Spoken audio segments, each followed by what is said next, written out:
once heard a quote. It said that if 10 men were carrying a log, 9 of them on the little end, and 1 at the heavy end, and you wanted to help, which end would you lift on? My great-uncle not only lifted the heavy end, but he took that log and built churches and a school. In a country where children are chronically malnourished and the average school attendance nationwide is only 4 years. This country is just south of Mexico, the size of the state of Tennessee, and it's called Guatemala. And this man is Father Joe Halpin.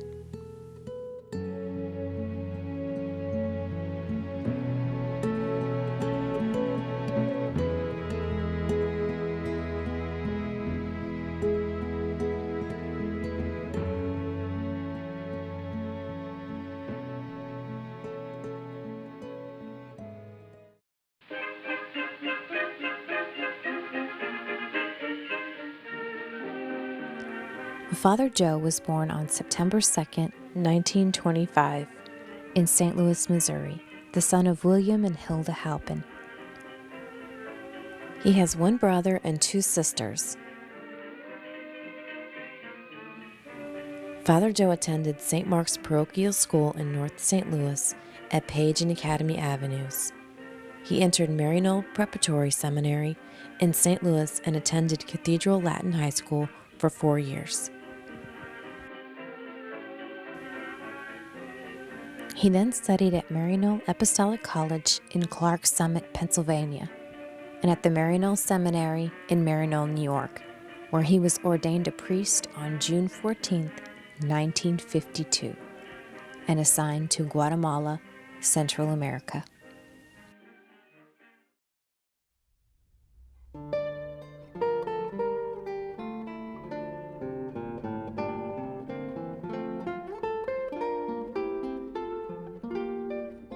Because of communist control of the government, he could not enter the country until January 1953. On January 3rd, he flew into New Orleans and then traveled by ship on a student visa for 3 days to reach Guatemala. He attended language school in Huehuetenango, Guatemala, from January to September, at which time he was assigned to the village of San Pedro Soloma with another priest. Father Joe left the county seat of Huehuetenango at 6,000 feet on an old bus and climbed up the mountain to 11,000 feet and back down to 8,500 feet, where he was met with a horse to continue a 2-hour trip to San Pedro Soloma. Some days later, he bought his own horse for $80, a white horse called Blanquito. He served him well for the 6 years that he was to spend in the mountains. After 6 months of being the assistant pastor, Father Joe was given his own parish of a town called Santa Eulalia, another 2 hours more by horse. Father Joe spent 5 years in Santa Eulalia, high in the mountains where it's always cold, drizzly, and cloudy. He really enjoyed those years with all the smiling Indian friends. They always seemed happy with the little that they had. It was because they were such religious people with such a deep faith and love of God. The Indians of Santa Eulalia were very humble and intelligent people. He had over 60 catechists, all men, who worked in all the surrounding villages of Santa Eulalia and prepared the people for baptism, confirmation, First Communion, and marriage. These towns in the mountains were all Mayan Indian towns. In those days, there was no electricity or running water. At this altitude, there was not much vegetation either. The Indians only planted corn for their tortillas and cabbage. Father Joe had vegetables sent to him from Huehuetenango. The Indians were very poor and lived a very frugal life in adobe or mud houses with dirt floors. They built their fires on the ground in the middle of the house, and the smoke went out through the attic. The Mayan Indians were very simple and had very little education.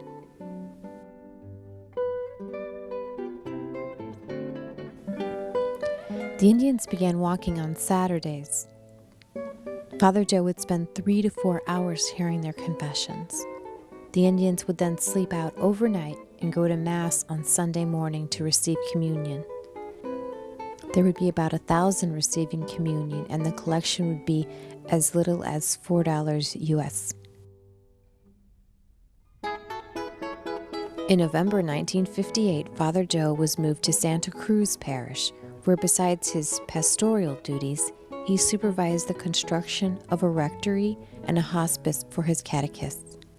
After a year, Joe was assigned to the other side of the mountains, to the town of La Libertad, just 20 minutes by jeep from the so-called Pan-American Highway, which was just a simple dirt road. Joe spent 3 years in La Libertad, then was sent to the town of La Democracia on the Pan-American Highway, just 5 miles from the Mexican border. Father Joe was assigned to Santa Teresita Parish in La Democracia, where he served as the pastor until January of 1980. Now he no longer needed a horse for transportation, so he traveled by jeep. During his 17 years in La Democracia, he had an active parish with a church and school in town. The rectory was outside of town, as was a convent where the Incarnate Word nuns lived.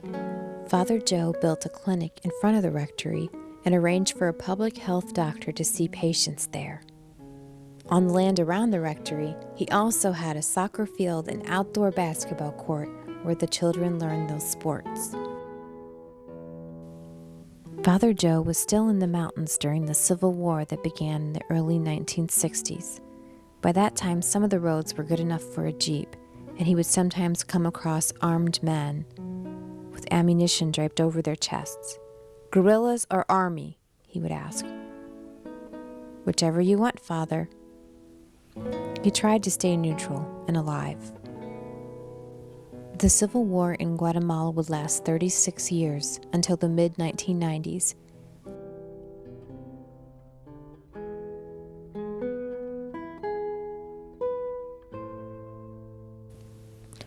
In 1980, Father Joe took a sabbatical year and spent 2 years in the little town of Yoakum, Texas, working with a bishop friend.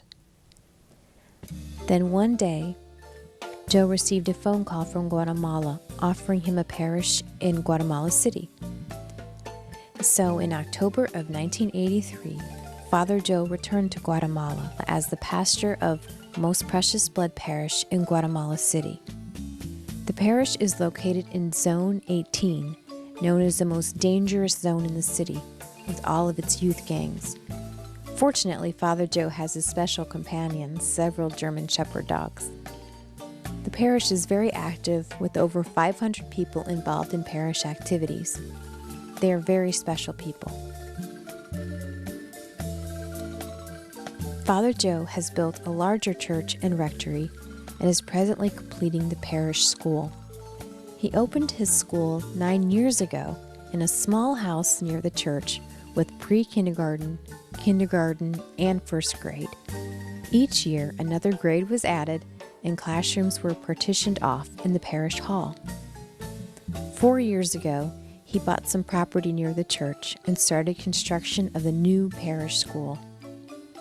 Right now, it houses students through grade 9, and in 3 years, Father Joe plans to have his first high school graduation.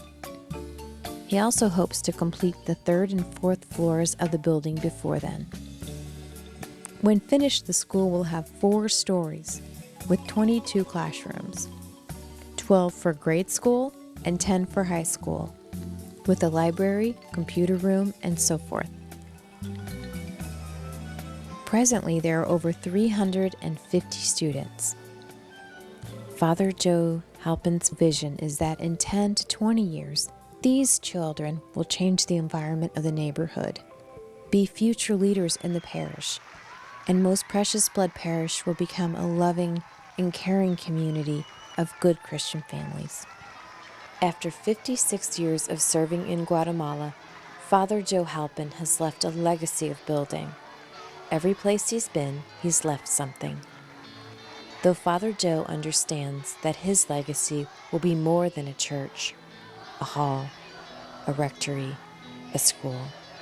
It is about the people he has served and those that have touched his life in a humble corner of God's world, Guatemala.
De muchos colores me gustan a mí.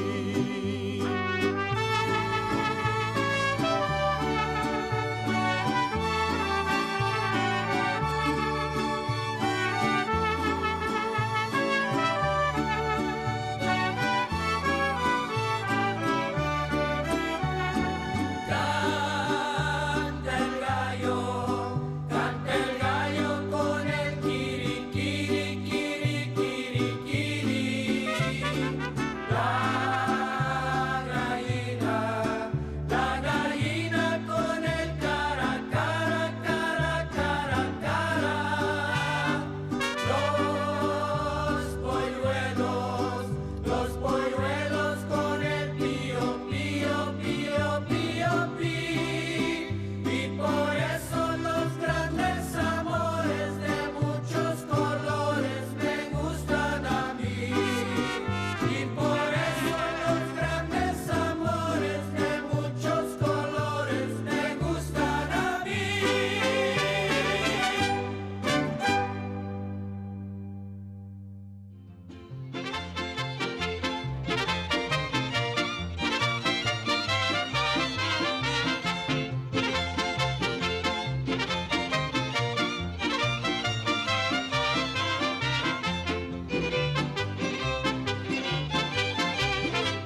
Esta canción que canto, amigos, es una más de dolor.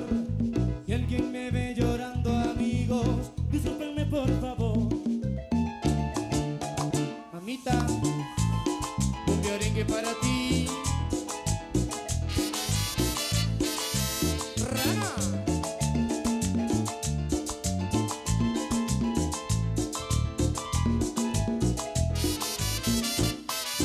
Traigo en el alma pena, llanto que no puedo contener. Es que la quiero tanto y tanto, pero me tocó perder. Ahora tengo que olvidarla también y arrancarla de mi alma y mi ser, y de que el amor que quema mi piel y no quede nada. Que no huella, que no y que no quede huella. Porque estoy seguro que tú, mi amor, ya ni me recuerdas. Que no quede huella, que no y que no quede huella. Porque estoy seguro que tú, mi amor, ya ni me recuerdas. Que no quede huella de ti y de los besos que te di, para convencerme mejor que yo ya te perdí.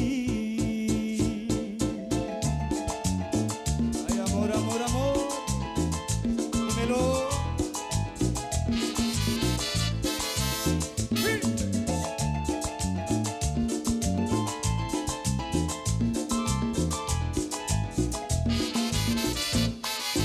Traigo en el alma pena, llanto que no puedo contener. Es que la quiero tanto y tanto, pero me tocó perder. Ahora tengo que olvidarla también y arrancarla de mi alma y mi ser, y de que el amor que quema mi piel y no quede nada. Que quede huella, que no y que no quede huella. Porque estoy seguro que tú, mi amor, ya ni me recuerdas. Que no quede huella, que no y que no quede huella. Porque estoy seguro que tú, mi amor, ya ni me recuerdas. Que no quede huella de ti y de los besos que te di, para convencerme mejor